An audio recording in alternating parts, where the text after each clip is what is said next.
Bonjour et bienvenue à Donneur de sens, un balado original d'Emma Québec.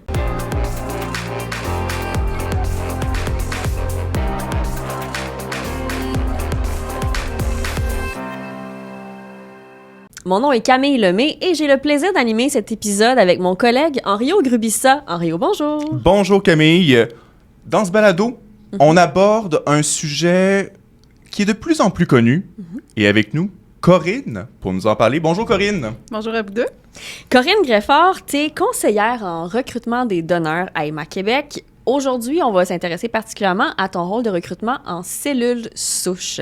On va en parler davantage un peu plus tard, mais peut-être pour mettre la table, on va s'intéresser à la question d'entrée de jeu. C'est quoi des cellules souches? Avant que tu y répondes, on va aller voir un Vox Pop qu'on a réalisé dans une université un peu plus tôt cette année pour voir qu'est-ce que les étudiants avaient à dire au sujet des cellules souches. Êtes-vous en mesure de me dire c'est quoi le rôle des cellules souches ou c'est quoi une cellule souche? De ce que je sais, c'est une cellule pluripotente. Fait que tu prends la cellule, puis elle peut devenir à peu près n'importe quoi dans le corps. Oui. Ouais, c'est bon, parfait.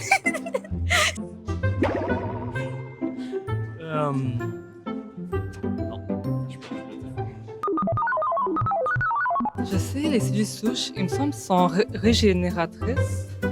C'est une cellule qui n'est pas encore différenciée dans ta moelle osseuse.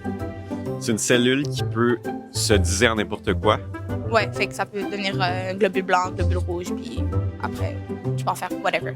Mais je pense que ça peut servir à sauver des vies. On est d'accord. Quelques belles réponses quand même, on peut voir, mais il reste du chemin à faire au niveau de l'éducation. On le voit aussi, là, il y a plusieurs personnes qui ne savent pas ce qu'est une cellule souche. Peux-tu peut-être, commençons par ça, d'entrée de jeu, c'est quoi une cellule souche?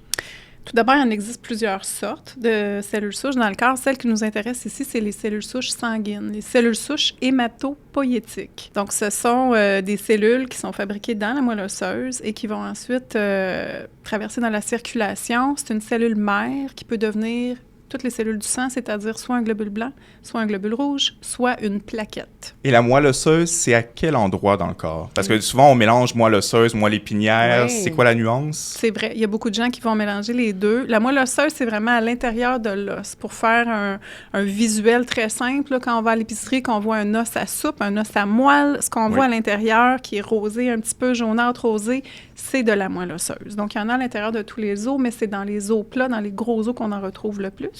Quand on parle de moelle épinière, là, c'est en lien avec le système nerveux, ça n'a rien à voir avec la moelle osseuse. C'est vraiment, on va retrouver ça au niveau de la colonne vertébrale, rien à voir. Deux choses complètement différentes. Qu'est-ce qui fait qu'une personne peut avoir besoin de recevoir les cellules souches de quelqu'un d'autre? Pour quel type de maladie, je suppose, on utilise des dons de cellules souches? À l'heure actuelle, c'est 80 maladies qui sont approuvées par Santé Canada pour le traitement par une greffe de cellules souches. Les maladies les plus communes qui vont revenir le plus et qu'on connaît de façon générale, ce sera les cancers du sang, comme par exemple la leucémie, l'anémie aplasique, par exemple, et dans certains cas, on peut même traiter l'anémie falciforme par une greffe de cellules souches. Quand on parle du don de cellules souches, je remarque que le vocabulaire à Emma Québec est différent d'un don, par exemple, de sang ou de plasma, où on va se rendre faire un don instantanément.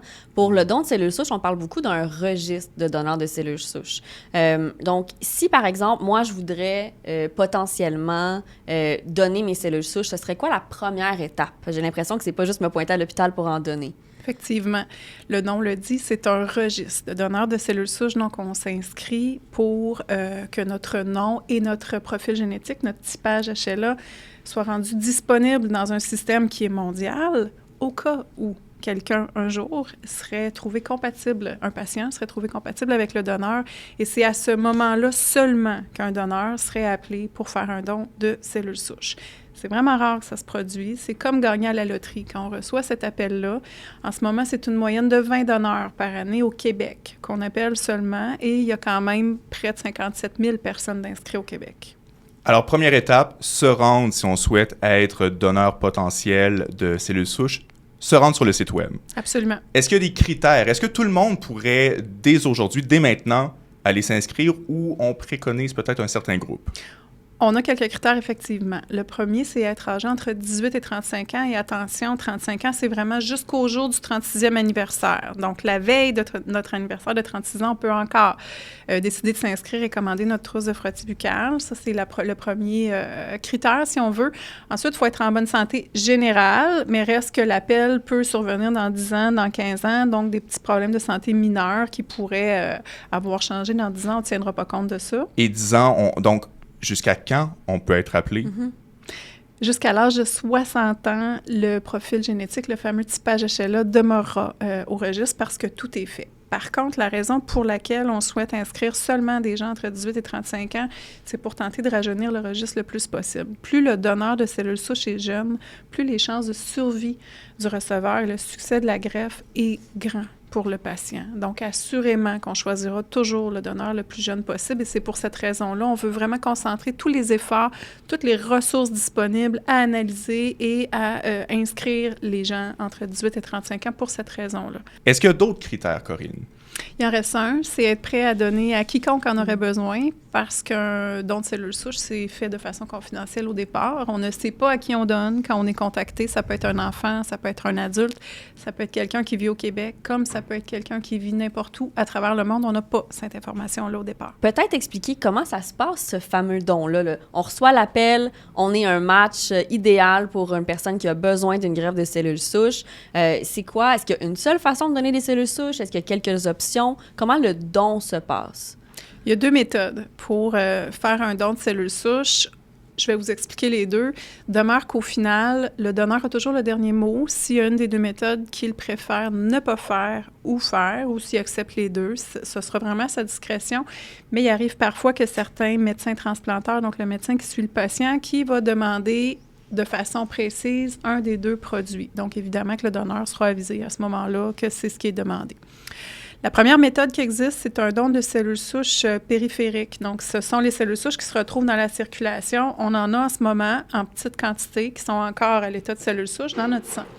Il n'y en a pas assez pour que le don soit complet en une seule journée. Donc, ce qu'on va faire, c'est que 4 jours avant de se présenter au centre collecteur, on va prendre un médicament. C'est un stimulant. Ça s'appelle du GCSF. Ça va permettre aux cellules souches de se multiplier, de se rendre en circulation en quantité suffisante. Le jour du don, on arrive au centre collecteur et Centre collecteur, est-ce que c'est un centre Emma Québec ou c'est l'hôpital? C'est un centre hospitalier. Il y en a 2 au Québec où c'est possible de le faire. C'est Maisonneuve-Rosemont ou le centre à Montréal ou le centre intégré de cancérologie qui se trouve à Québec, anciennement Enfant Jésus, là, pour ceux qui connaissent mieux. C'est les 2 seuls endroits où c'est possible de le faire. Donc, on se présente là le matin du 4e jour où on a pris notre stimulant et là, on va être installé. S'il y en a qui connaissent le don de plasma, ça ressemble beaucoup à ça. Là, on va être installé avec un appareil qu'on appelle un appareil d'affairaise. C'est une centrifugeuse.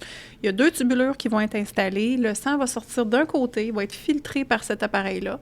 On va conserver uniquement les cellules souches et on va redonner les autres composantes du sang là, au donneur au même moment. Ça va durer environ 4 à 5 heures en moyenne. Ça peut être un peu moins, ça peut être un peu plus, selon la quantité de cellules souches que le donneur a produit, justement.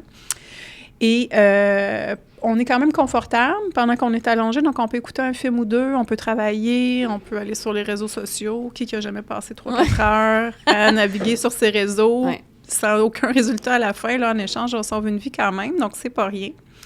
Puis, il faut mentionner quand même qu'il y aura des effets secondaires au stimulant. Okay. Pendant les 4 jours, on va se sentir vraiment comme si on avait une bonne grippe musculaire, des raideurs, des inconforts, de la fatigue aussi. Et ça, c'est dû au fait qu'on a donné ou aux médicaments qu'on a pris en amont? Aux médicaments uniquement en amont, et c'est vraiment seulement pendant qu'on prend le médicament qu'on va ressentir ces effets-là. Donc, pendant les 4 jours avant le don, on va le ressentir.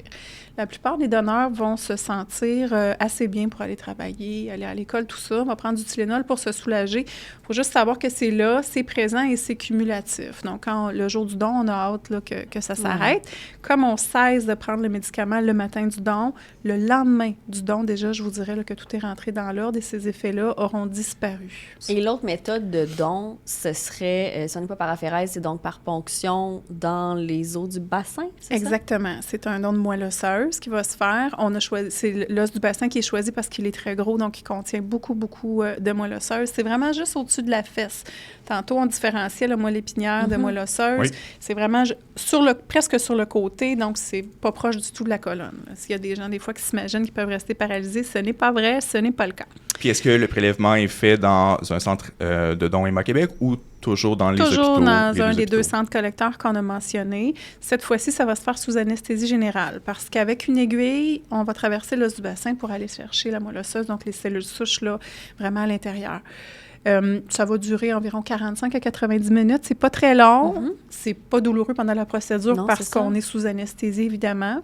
Mais les effets secondaires par la suite, est-ce qu'on peut... La douleur, est-ce qu'on a une douleur? Oui, absolument. Il n'y en aura pas avant parce qu'on n'aura pas pris de stimulant cette fois-ci. C'est là que les cellules souches sont fabriquées dans la moelle osseuse, donc il y en a déjà beaucoup. Aucun stimulant avant, donc aucun inconfort. Par contre, au réveil, avec ce type d'intervention-là, on a une douleur au bas du dos qui est quand même présente. Là, on se sent vraiment comme si on était tombé sur une patinoire assez solidement, donc un bon ecchymose. On peut s'imaginer, on a tous déjà tombé sur la glace, donc ça fait mal, mais pour sauver une vie, je pense que ça vaut la peine. Exactement. Ça ne dure pas non plus des semaines et des semaines, cet inconfort-là? Généralement, non. On va toujours suggérer aux donneurs là, de se prendre une semaine de convalescence pour l'inconfort. Des fois, tu n'es pas bien debout, des fois, tu n'es pas bien assis. Il y en a d'autres qui, après 2 jours, sont partis à Disney World et se sont sentis très bien. Donc, c'est vraiment relatif à chacun aussi. Comment ça se passe pour une personne qui reçoit une greffe de cellules souches? Dans les semaines avant que le donneur se présente pour faire son don, le receveur, lui, va entrer dans une phase préparatoire. Il va recevoir des traitements agressifs, chimiothérapie, radiothérapie. On va mettre son système à lui complètement à plat, détruire sa moelle osseuse qui est malade pour faire de la place à la moelle osseuse. Les cellules souches, finalement, du donneur qui sont en pleine santé, on veut faire de la place à ça.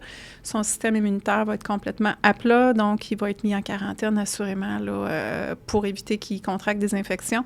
Ça va être hyper important qu'à ce stade-là, le donneur ne se rétracte pas parce que le patient, bon, il va être préparé là, à recevoir sa greffe. Le jour où le donneur va faire son don, ça va être très rapide pour que le patient reçoive les cellules souches, là, maximum 24 à 48 heures, le temps que le produit se rende. La personne qui amène les cellules souches en avion sera déjà au centre hospitalier à attendre que les cellules souches soient prêtes. Ça fait le tour, je pense, du sujet d'une très belle façon. Merci Corinne Greffard. On le rappelle, tu es une conseillère en recrutement de donneurs à Héma-Québec, principalement pour les donneurs de cellules souches. Merci à vous deux. Merci d'avoir été là. Salut.